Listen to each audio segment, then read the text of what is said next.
Bismillahirrahmanirrahim. Assalamualaikum warahmatullahi wabarakatuh. Waalaikumsalam warahmatullahi wabarakatuh.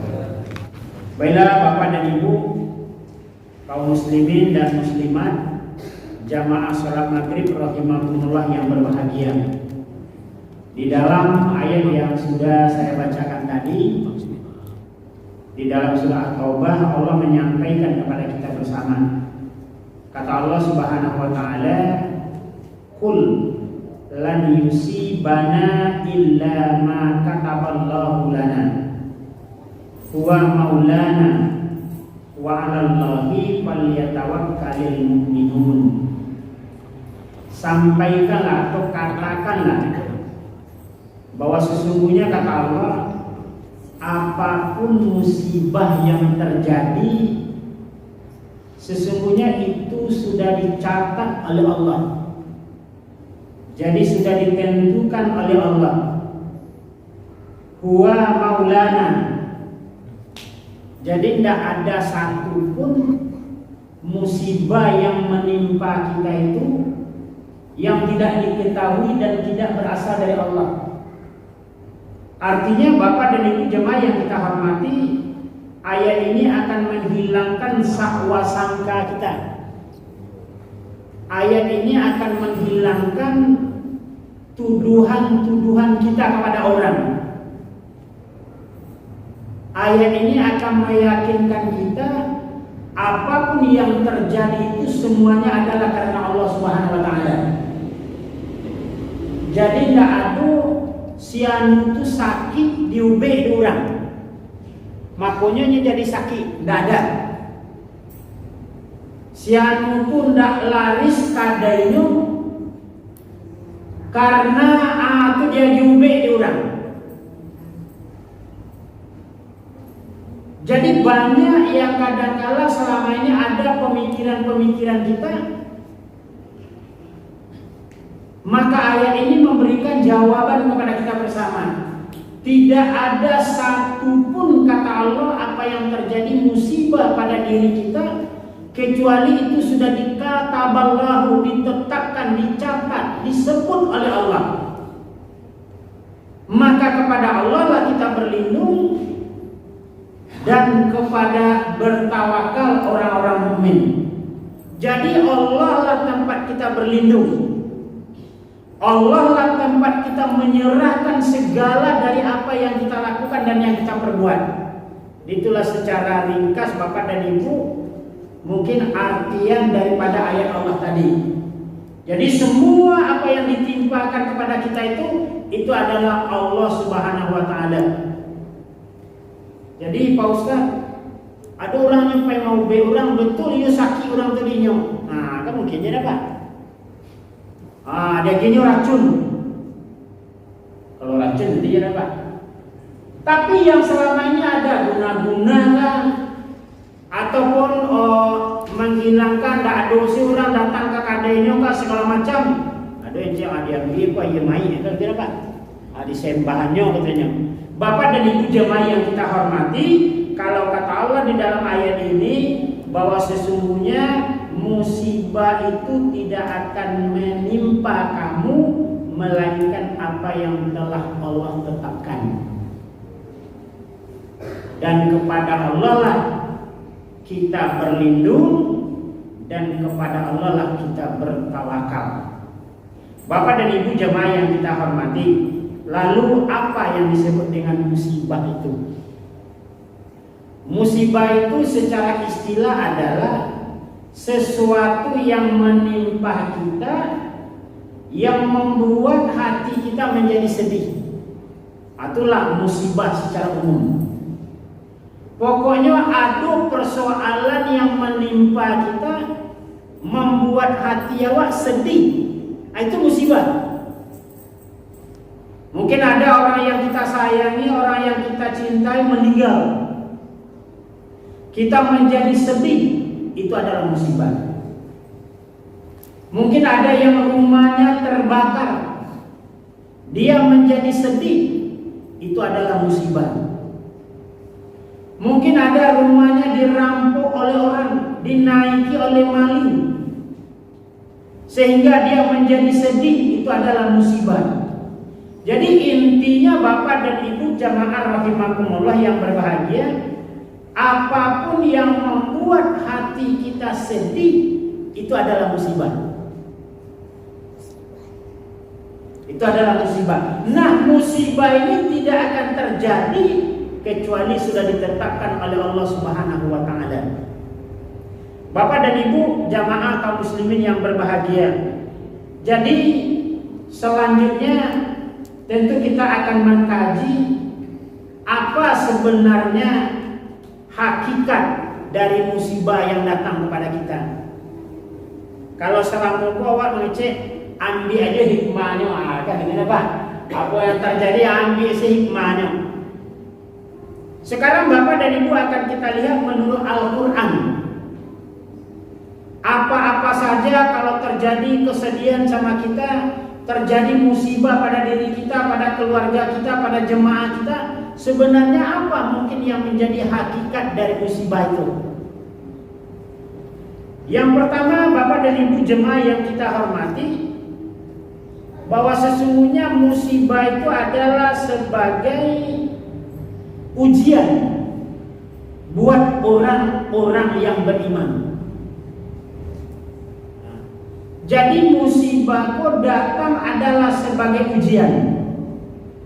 Bapak dan Ibu lihat nanti di dalam Al-Quran surah Al-Ankabut ayat yang kedua, bahwa sesungguhnya belum diterima begitu saja, belum diyakini begitu saja bahwa kita mengatakan kita adalah orang yang beriman sebelum Allah menguji apakah kita betul-betul orang yang beriman.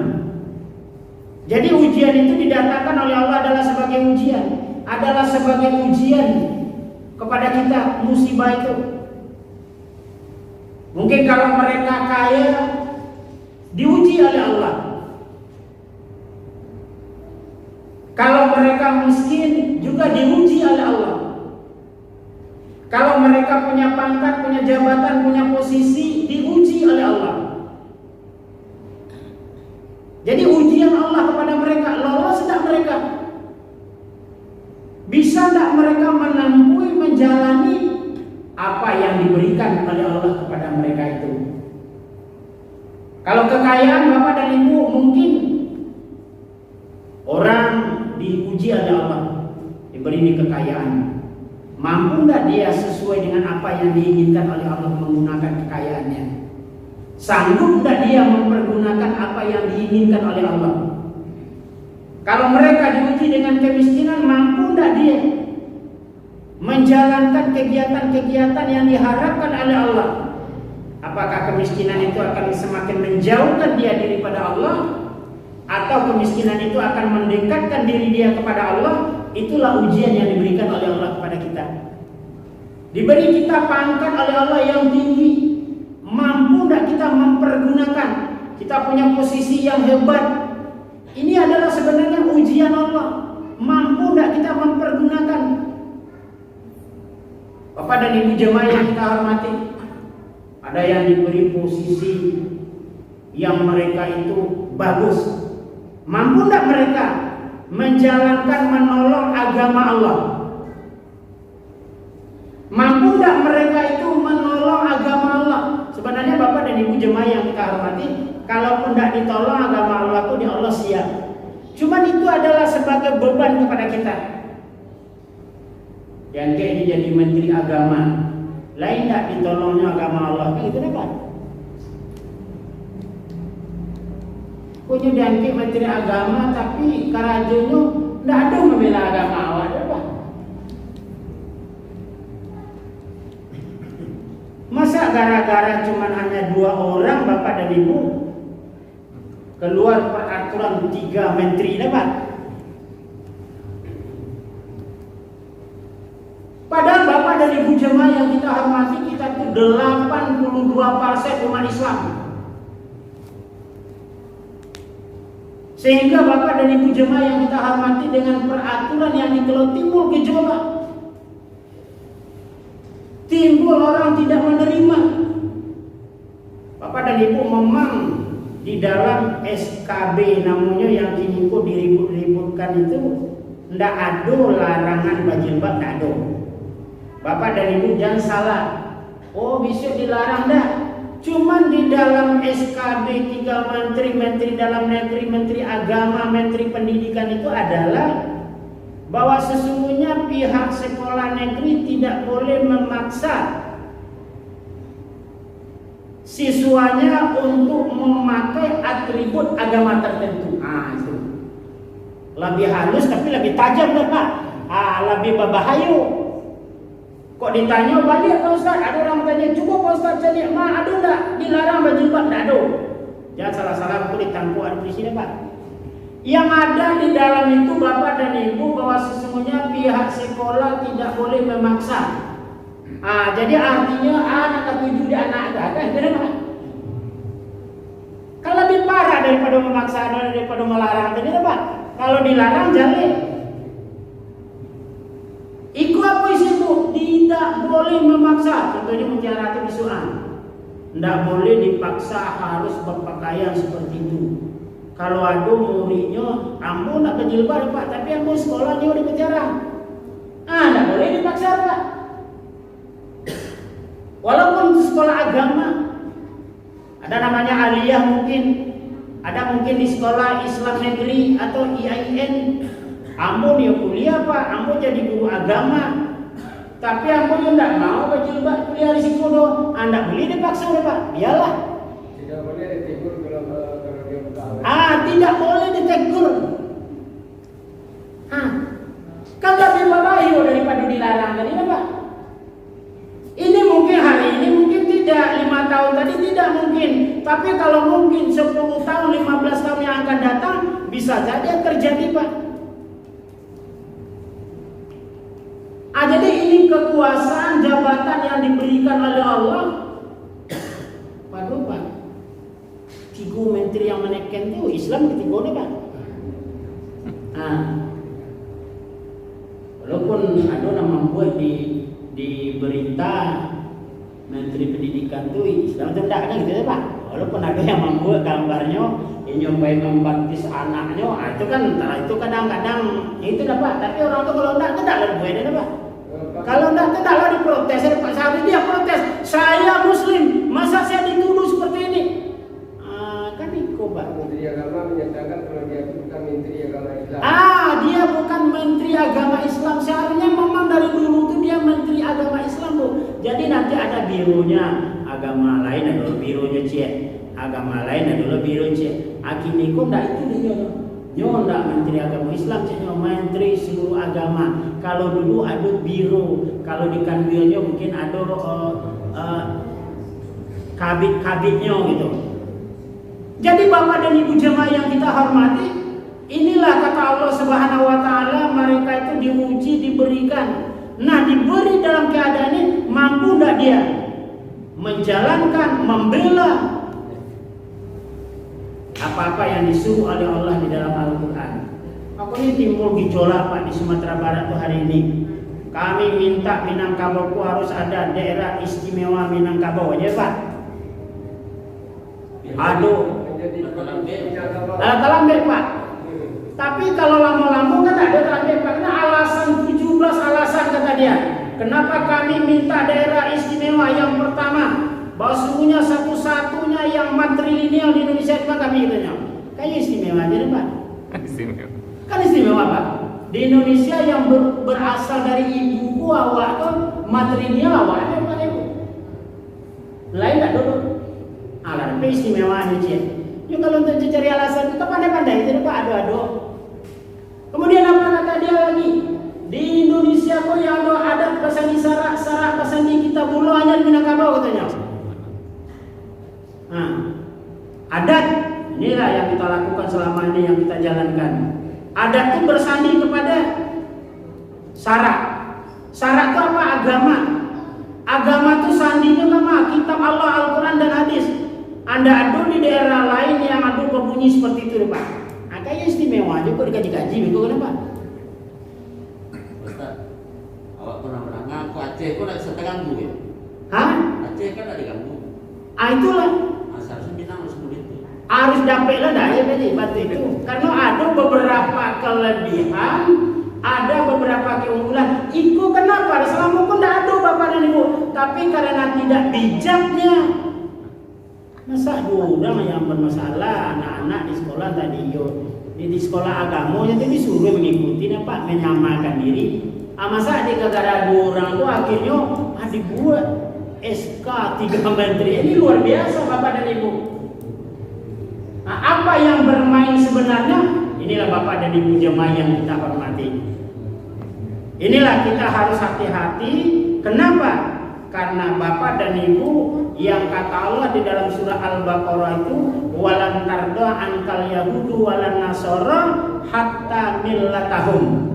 Selama-lamanya kata Allah mereka tidak akan senang sebelum kita mengikut kepada mereka. Ini bukan kata Pak Ustadz Darmiza, bukan kata Pak Ustadz Zaini, tidak, tapi Allah dalam Al-Quran selama-lamanya. Makanya mereka akan cari dari mana dia bisa. Bapak dan Ibu, kemarin diributkan bahwa sesungguhnya tempat-tempat ibadah harus punya IMB. Waktu saya masih dinas seringkali saya pernah ngurus IMB Almanar, sampai hari ini tidak keluar. Dari mana saya sampai waktu suruh ke kapal umum. Bapak dan Ibu secara pertama rancang. Aduh intinya. Tapi bapak dan ibu ujung-ujungnya beko mana-mana rumah ibadah yang tidak punya IMB dibongkar. Ujungnya di situ nanti pak. Artinya bagaimana lagi? Ya nanti masjidku mah ada IMB pak. IMB tidak ada IMB pak, jarang. Itulah selama kamu pernah 10 tahun bekerja, itulah kamu pernah ngurus masjid Almanar tuh, tapi tidak keluar sampai kini IMB. Nah kalau yang lain-lain itu bapak dan ibu, agama-agama lain itu mulai walaupun keteknya lah diurusnya IMB-nya. Lah nyebut pak, walaupun nyebut tanpa ibadah ketek tapi IMB nyebut dulu. Akhirnya bagaimana beko? Kami banyak punya IMB. Masjid-masjid tidak ada yang punya IMB. Kalau memang diberlakukan nanti aturan dibongkar yang tidak punya IMB, mana gaduh banyak yang terbongkar pak. Jadi ujung-ujungnya ke situ tuh bapak dan ibu memang sangat luar biasa. Kalau bahasa orang kampung bu endingnya itu apa? Memang sangat luar biasa. Apa yang mereka inginkan. Inilah kata Allah Subhanahu Wa Taala. Walan tarda ankal yahudu walan nasara hatta millatahum. Nah baca sebuah ayat itu selagi dibolehkan pak. Atau bisa lah dilarang, nak boleh baca ayat itu deh. Kan itu pak. Bisa tahu aduh pak, kalau dia lebih berkuasa, lebih berwenang, kita tidak bisa berbuat banyak. Ini bapak dan ibu jemaah yang kita hormati. Jadi ujianlah kepada orang-orang yang beriman apa saja yang diberikan oleh Allah kepada kita. Tapi kalau yang bukan iman itu terserah kayaknya pak. Kalau orang-orang yang tidak beriman yang di luar Islam terserah. Ini kajian kita adalah untuk orang Islam. Kalau mereka diberi musibah oleh Allah, yang mereka itu mungkin diuji dengan bermacam-macam bentuk yang mereka terima, loloskah mereka atau tidak, itu adalah sebagai ujian.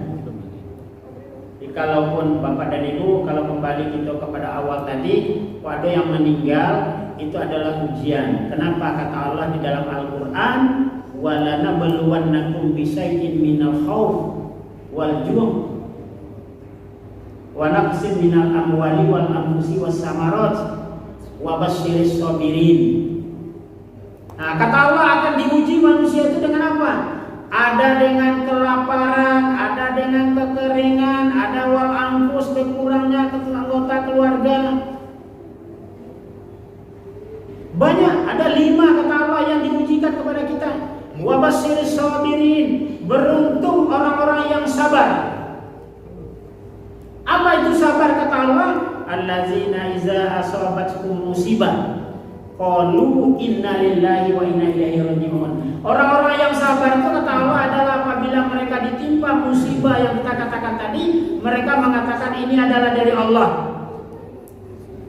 dan akan kembali kepada Allah. Jadi tidak ada kok ndak talambe di bawah patang Pak, mungkin anu mati kini dah. Mungkin kan. Orang kan gitu Pak. Aku di talambe di bawah akhirnya matinya. Anda. Orang-orang yang sabar itu mereka yang mengatakan qalu inna lillahi wa inna ilaihi raji'un. Semua dari Allah dan pasti kembali kepada Allah. Itulah keimanan dan keyakinan. Oh, kalau sedih tentu ya sedih dapat. Boleh tak lo beko orang meninggal Pak Ustaz, beko juga galak-galak tu, cecela beko tak sedih boleh. Kalau batasan dalam umat Islam ada dikatakan hadis Nabi yang 3 hari dia bersedih.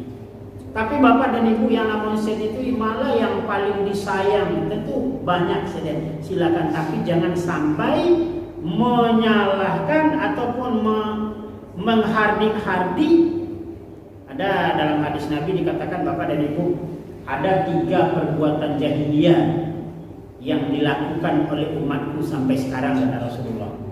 Yang pertama kata Nabi, inyo yang apabila nyo ditimpa musibah nyo tapuk dadunya, nyo mau merawang-rawang. Itu kata Rasulullah adalah perbuatan jahiliyah yang dilakukan oleh umatku. Yang kedua kata Rasulullah, ada lagi perbuatan jahiliyah yang dilakukan oleh umatku adalah yang mereka membangga-banggakan nasab,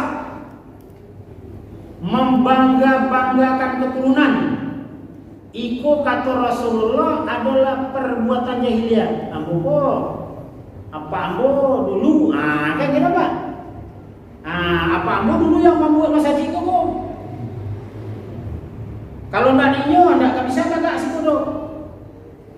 Atau mungkin iko kalau ndak di apa ambo ndak merdeka dulu do. Indonesia kok kan gitu. Itulah kata Rasulullah 3 perbuatan umat jahiliyah kata Rasulullah yang masih dilakukan. Dan yang ketiga kata Rasulullah meratapi jenazah. Menangis boleh tapi jangan meratap. Menangis dan meratap kan beda dah Bu. Kalau menangis mungkin kita menangis keluar, tapi kalau meratap itu melonjak lonjak, inyo pun pokoknya bisa sampai hilang kesadarannya. Padahal kata Allah Subhanahu wa taala adalah orang-orang yang ditimpa dengan musibah tadi, walana baluanakum bisaidin tadi adalah wabasyiris sabirin allazina iza asobathum musibah. Apabila mereka ditimpa oleh musibah, mereka katakan ini adalah dari Allah dan akan kembali kepada Allah. Ada mungkin ada yang kebakaran, sedihnya iya pasti. Apa yang selama ini dikumpulkan, dicari, dibikin rumah kebakaran, siapa yang tak sedih. Tapi itu adalah perbuatan itu sudah ada diatur oleh Allah Subhanahu Wa Taala. Dan mungkin kalau tidak itu, kalau tidak terlambat ikut segala macam Nabi. Itu Bapak dan Ibu.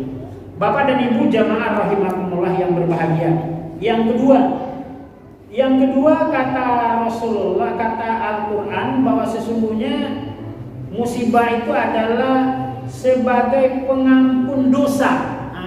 Bapak dan Ibu. Jadi kalau ada musibah itu adalah untuk mengampuni dosa. Bapak dan Ibu, dalam hadis Rasulullah disampaikan, kata Nabi begini, apabila seseorang itu sakit kata Rasulullah, maka diangkatlah daripada mereka itu pertama kegantengannya diangkat.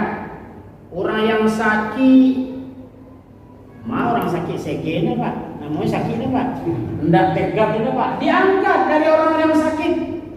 Yang kedua kata Rasulullah, diangkat dari orang-orang yang sakit itu selera yang enak-enak, makan tidak lama. Kadang-kadang di kawan kalau lah sakit kok baru mentawarkan anak tujuan kan itu Pak. Kalau lah sakit na Bu, abang tanya ke suami aku dibuai dah. Itu. Jadi kata Rasulullah, orang-orang yang sakit itu diangkat selera makannya. Kemudian kata Rasulullah lagi, orang-orang yang sakit itu diangkat tenaganya, kekuatannya. Kemudian kata Rasulullah lagi, orang yang sakit itu diangkat dosanya. Kalau inyolah sehat kata Rasulullah, maka dibalikkanlah kegantengannya balian. Nyola sehat lah, mandi, kumis lah dicukur lah, dirapikan lah, lancak lah ganteng. Kalau perempuanlah cantik, kenapa? Dikembalikan oleh Allah kecantikannya. Kemudian setelah mereka sehat, kekuatannya dikembalikan oleh Allah. Dia bisa kerja, dia bisa berjalan, dia bisa merantau segala macam, dikembalikan. Kemudian kata Allah, seleranya dikembalikan lagi. Setelah mereka sehat, lama itu tawarkan lele ada bu. Kalau lah sehat, dikembalikan oleh Allah. Tapi kata Rasulullah, dosa tadi tidak dikembalikan, Pak. Dosa yang diambil oleh Allah waktu kita sakit tadi, diambil setelah kita sehat, tidak dikembalikan oleh Allah Subhanahu Wa Taala. Itulah musibah itu juga mengampuni dosa yang kita kerjakan. Jadi kalau tidak sehat Bapak Ustaz langsung mati, iuran salah diambil kan gitu Pak. Dosa lah diambil, aku lah diambil segala macam Pak. Jadi Bapak dan Ibu jemaah yang kita hormati, ini kata Allah Subhanahu Wa Taala di dalam Al-Quran. Bapak dan Ibu lihat nanti surah Ali Imran ayat 140 dan 141, bahwa sesungguhnya kata Allah, musibah yang ditimpakan kepada kita itu adalah dua, bertujuan untuk menghapus dosa yang kita miliki. Mana tahu ada kita berbuat salah, berdosa, ada musibah kepada kita, tapi kita tidak menyalah-nyalahkan, kita tidak menuduh-nuduh yang lain, maka itu adalah sebagai penghapus dosa. Kemudian Bapak dan Ibu jemaah yang kita hormati, yang ketiga kata Allah di dalam Al-Quran, bahwa musibah itu adalah sebagai balasan atas kesalahan. Jadi adojo Bapak dan Ibu, tapi tidak sadonya loh. Kita ditimpa musibah lantaran ada kesalahan yang kita kerjakan. Kata Allah di dalam Al-Quran, fakulla akhazna bizambihi, masing-masing mereka diazab karena dosanya.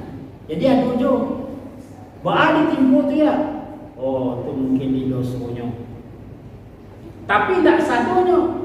Tikulah kita sampaikan dua, ada sebagai pujian, ada untuk mengambil dosa. Yang ketiga itu adalah sebagai balasan daripada pekerjaan kita yang salah. Makanya Bapak dan Ibu, contohnya kalau hilang pitiwa, aku kikiroyo.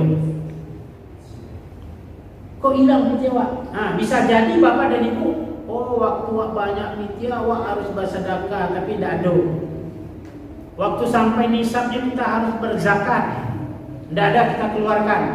Maka ada datang bentuk ujian Allah kepada kita, musibah Allah, hilang.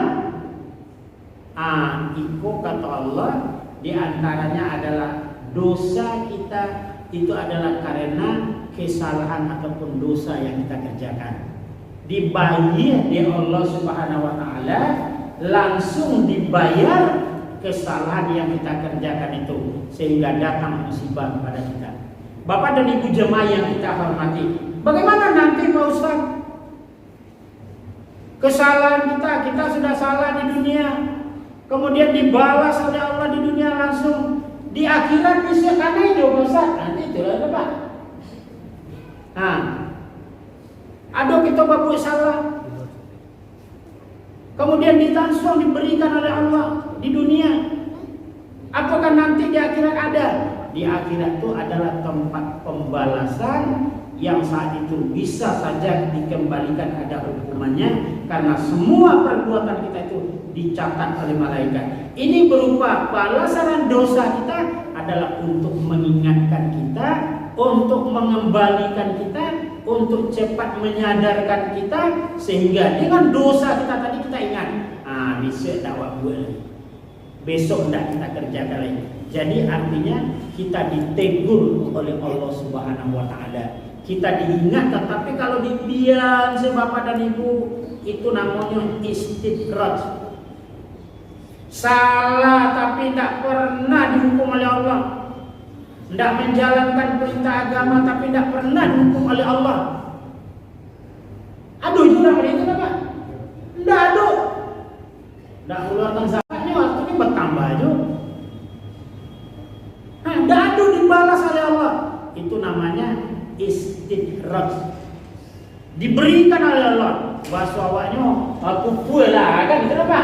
Besok tarimo akibatnya. Tapi kalau ada mungkin di antara kita langsung ditegur oleh Allah karena dosa kita. Ini mungkin kalau buat orang-orang yang sadar, oh mungkin karena itu ada kesalahan yang kita lakukan, maka langsung ditegur oleh Allah dan ke depan mungkin dia tidak akan melakukan lagi. Jadi Bapak dan Ibu jemaah yang kita hormati, ini yang ketiga. Lantas yang keempat, kira-kira apa hikmah dari musibah yang diberikan oleh Allah? Yang keempat itu disebutkan dalam Al-Quran adalah untuk mengingatkan kepada kita bahwa dunia ini adalah tempat bersusah. Jadi tidak sadunya mulus di dunia kok.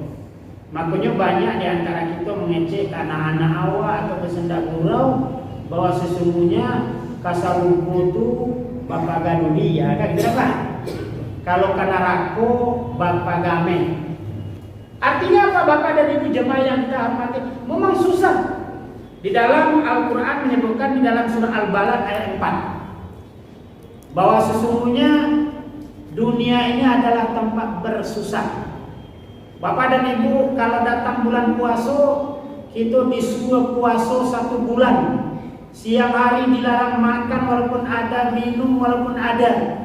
Kayak payah kenapa? Kan yuk payah Pak. Susah. Inilah ujian Allah tadi diuji. Tapi kalau mereka berhasil, orang-orang yang menjalankan puasa kata Allah, kata Rasulullah, nanti pada hari akhirat dia akan masuk dari pintu yang bernama Ar-Royan, khusus buat orang-orang yang berpuasa. Nah, makanya untuk mengingatkan kepada kita bahwa dunia itu memang bukan yang mulus-mulus saja. Aduh susahnya, kadang-kala dipayangan mencari piti kini koyo. Aduh orang namun juga saja itulah ujian. Jadi bahwa sesungguhnya dunia itu tidak hanya mulus-mulus seperti yang kita inginkan. Jadi itulah sebagai musibah itu tujuannya untuk mengingatkan kepada kita bahwa dunia itu tidak semuanya gampang seperti yang kita inginkan, tapi penuh perjuangan, penuh usaha sehingga apa yang kita lakukan itu bisa kita capai. Bapak dan Ibu jemaah rahimakumullah yang berbahagia, mudah-mudahan ada manfaat buat kita bersama. Itulah pengajian kita pada malam hari ini, Al-Quran Surat At-Taubah ayat 9 ayat 51, kemudian didukung oleh ayat-ayat Allah yang lain, yaitu musibah yang mana hakikatnya kata Allah ada beberapa yang sudah kita sampaikan tadi. Mudah-mudahan ada manfaat buat kita bersama. Terlebih dan kurang saya mohon maaf. Wabillahi taufiq wal hidayah. Assalamualaikum warahmatullahi wabarakatuh.